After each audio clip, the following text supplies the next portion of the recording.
मोदी जी आपके लिए बहुत कुछ करना चाहते हैं। ये मैं नहीं बोल रहा हूँ, ये खुद मोदी जी बोल रही है। चलिए सुनिए पहले। मोदी आपके लिए बहुत कुछ करना चाहता है। मोदी आपके लिए बहुत कुछ करना चाहता है। কি মতুয়া ভাইরা, কি বাংলার মানুষ, শুনলেন তো? মোদিজি আপনাদের জন্য বহুত কুছ করনা চাহতি হ্যায়, এমনটাই বক্তব্য মোদিজির কিন্তু আমরা শুনেছি গত 20 ডিসেম্বর তাহিরপুরের সভায়। আরে তাহিরপুরের সভাতে তিনি আসেননি, তিনি কলকাতা বিমানবন্দর থেকে ভার্চুয়াল সভার মধ্যে এই বক্তব্য তিনি রেখেছেন। তিনি তো কলকাতা বিমানবন্দরে ছিলেন, কেন কি তিনি তাহিরপুরে নামতেই পারেনি? আকাশটা পরিষ্কার ছিল না নাকি? আকাশটাতে কুয়াশা ছিল, সেই জন্য তিনি নামতে পারেননি, তাই তিনি ভার্চুয়াল সভা করে ওইখান থেকে এই বক্তব্য দিয়েছেন। এবার আসল প্রসঙ্গে আমি আসি।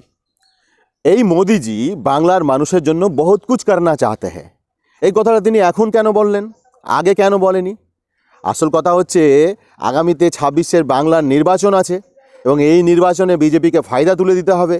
তার কারণে মোদিজির মুখ থেকে বাংলার মানুষের জন্য এরকম কথা শুনতে পাওয়া যাচ্ছে। বাংলার মানুষের জন্য মোদিজির বুক ফেটে যাচ্ছে। কিন্তু মোদিজি যে মিথ্যা কথা বলে, মিথ্যা প্রতিশ্রুতি দেয়, সেটা আমরা কিন্তু সকলে জানি। আজকে লক্ষ্য করে দেখুন, 2014 সালে কেন্দ্রে সরকার হয়েছিল বিজেপির, এবং সেই বিজেপি সরকার 2025 অর্থাৎ এখন পর্যন্ত কেন্দ্রে কিন্তু আছে। প্রধানমন্ত্রীকে ওই একজনই, নরেন্দ্র মোদিজি। তো এই নরেন্দ্র মোদিজির বাংলার প্রতি এত দরদ দেখে আমার মনটা কিন্তু সত্যিই ভরে গেল। তিনি যে কথাগুলো আজকে বললেন, তিনি যদি করে দেখাতেন তাহলে বাংলার মানুষ তাকে মাথায় করে রাখত। কিন্তু না, তিনি তো করবেন না। তিনি তো মিথ্যা প্রতিশ্রুতি দিবেন, তিনি তো মিথ্যা কথা বলে ক্ষমতায় আসবেন, তিনি তো হিন্দু মুসলমান করবেন, তিনি তো পাকিস্তান বাংলাদেশ করবেন। সব সময় তার রাজনীতিতে আমরা দেখেছি ধর্মীয় মেরুকরণ, সব সময় আমরা তার রাজনীতিতে দেখেছি সাম্প্রদায়িকতার রাজনীতি, সব সময় তার রাজনীতিতে আমরা দেখেছি হিন্দু মুসলমানের রাজনীতি।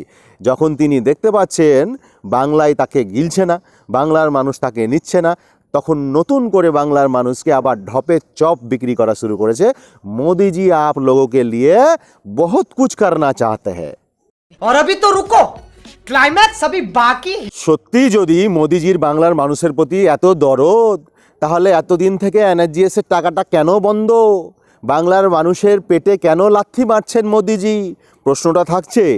মোদিজি সমেত আমাদের বাংলার বিরোধী দলনেতা শুভেন্দু অধিকারী, রাজ্য সভাপতি শ্রমিক ভট্টাচার্য, দিলীপ ঘোষ, প্রাক্তন রাজ্য সভাপতি সুকান্ত মজুমদার, তাছাড়া আরও যত বাংলায় আমাদের বিজেপির নেতা মন্ত্রীরা আছে যারা বাঁদরের মতো নাচ করে বেড়ায়, তাদের কাছে আমার প্রশ্নটা থাকছে, তাদের কাছে কোনো উত্তর আছে?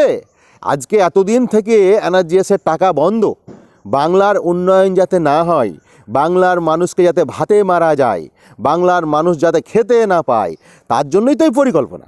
আবার বলছে এসে নির্লজ্জের মতো, মোদিজি आप लोगों के लिए बहुत कुछ करना चाहते हैं। समझ रहे हो आप समझ रहे हो ना? আজকে দেখুন কতটা নির্লজ্জ এই মোদিজি, আমাদের প্রধানমন্ত্রী, যে বাংলার মানুষ যাতে খোলা আকাশের নিচে থাকে তার জন্য তাদের ঘরের টাকাটাও বন্ধ করে দিয়েছে, যাতে বাংলার মানুষ ঘর না করতে পারে। তার জন্য ইন্দিরা আবাস যোজনা, যেটাকে মোদিজি নাম চেঞ্জ করে প্রধানমন্ত্রী আবাস যোজনা করেছে, সেই প্রধানমন্ত্রী আবাস যোজনার টাকাটাও দেওয়া বন্ধ করে দিয়েছে বাংলায়। কেন? বাংলার মানুষ যাতে খোলা আকাশের নিচে থাকে।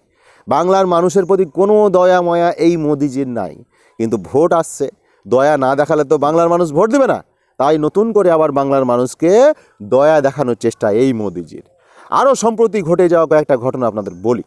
আপনারা কিছুদিন আগে দেখেছেন আমাদের উত্তরবঙ্গে ভয়াবহ বন্যা হয়েছে, প্রাকৃতিক দুর্যোগ উত্তরবঙ্গে ভয়াবহ হয়েছে, যার ফলে অনেক বাড়িঘর ভেঙে গেছে, যোগাযোগ ব্যবস্থা ভেঙে গেছে, রাস্তাঘাট ভেঙে গেছে, অনেক মানুষ মারাও গেছে, অনেক ক্ষয়ক্ষতি হয়েছে।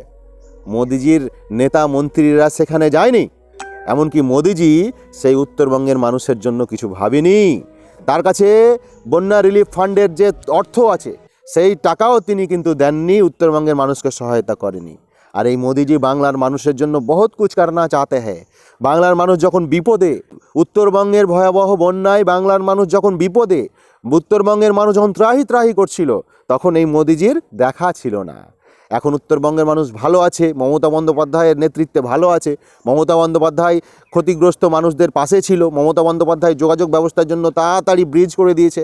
মমতা বন্দ্যোপাধ্যায় উত্তরবঙ্গের মানুষের জন্য যথেষ্ট চেষ্টা চালাচ্ছে ভালো রাখার। এখন উত্তরবঙ্গের মানুষ ভালো আছে। এই পরিপ্রেক্ষিতে উত্তরবঙ্গের মানুষের মাথায় তথা সারা বাংলার মানুষের মাথায় মোদিজি আবার ঢুকাতে এসছে। মোদিজি आप लोगों के लिए बहुत कुछ करना चाहते हैं। तो रुको जरा, सबर करो। আমাদের মালদা এবং মুর্শিদাবাদ গঙ্গা ভাঙন কবলিত এলাকা। এখানে প্রতি বছর গঙ্গা ভাঙন হয়। কেন্দ্র সরকারের আন্ডারে এই গঙ্গা নদীর রক্ষণাবেক্ষণের দায়িত্ব। তারপরেও মোদিজি এই মালদা আর মুর্শিদাবাদের লোকের জন্য কিছু করে না। এই গঙ্গা ভাঙনের জন্য কিছু করেনি, করবে না। এরা শুধু মিথ্যা প্রতিশ্রুতি আর ঢপের চপ। আর আবার বলছে মোদিজি आप लोगों के लिए बहुत कुछ करना चाहते हैं। अरे भैया पहले ये सब करो ना, फिर बोलेंगे ना आप। लेकिन नहीं, মিথ্যার ডঙ্কা তো বাজাতে হবে। আর সে ডঙ্কা আমরা কিন্তু মোদিজির কাছ থেকে শুনবো, এটাই স্বাভাবিক। আজকে সারা ভারতবর্ষের বিজেপি শাসিত রাজ্যগুলোতে বাঙালিরা অত্যাচারিত। মোদিজি একটা মুখ খুলেছে? মোদিজি কিছু বলেছে? বলেনি। এরা বাংলা ও বাঙালিদের শত্রু। এই বিজেপি এবং দেশের প্রধানমন্ত্রী নরেন্দ্র মোদিজি বাংলা ও বাঙালিদের শত্রু, এটা আমাদের সবাইকে বুঝতে হবে। এরা বাংলার মানুষের ভালো চায় না। এরা বাংলার মানুষের ভালো কোনো সমাতে চায় না। যদি ভালো চাইতো তাহলে অবশ্যই তারা কিছু করে দেখাতো, কিন্তু তারা করবে না। শুধু ভোটের সময় এসে হিন্দু মুসলমান করবে, সাম্প্রদায়িকতার বীজ বপন করবে, মানুষকে হিন্দু মুসলমানের নামে লড়াবে এবং ক্ষমতায় আসার চেষ্টা করবে এই বিজেপি সমেত মোদিজি। অতএব আপনাদের কাছে অনুরোধ থাকছে, আপনারা যে পর এত আতঙ্কে আতঙ্কিত হয়েছেন, এসআইআর থেকে শুরু করে, ওয়াকআপ থেকে শুরু করে, মোদিজির দ্বিচারিতা থেকে শুরু করে, বাংলাকে বঞ্চনা থেকে শুরু করে, এর জবাব আগামী 26-এর নির্বাচনে আপনাদের তথা বাংলার মানুষকে দিতে হবে। এবং এই বিজেপিকে জ্বর সমেত উপড়ে ফেলতে হবে বাংলা থেকে গঙ্গার জলে। ভালো থাকবেন সকলে, নিজের খেয়াল রাখবেন। জয় হিন্দ, জয় বাংলা। মমতা বন্দ্যোপাধ্যায় জিন্দাবাদ, তৃণমূল কংগ্রেস জিন্দাবাদ, অভিষেক বন্দ্যোপাধ্যায় জিন্দাবাদ, মালদা জেলা তৃণমূল কংগ্রেস জিন্দাবাদ। সকলকে ধন্যবাদ।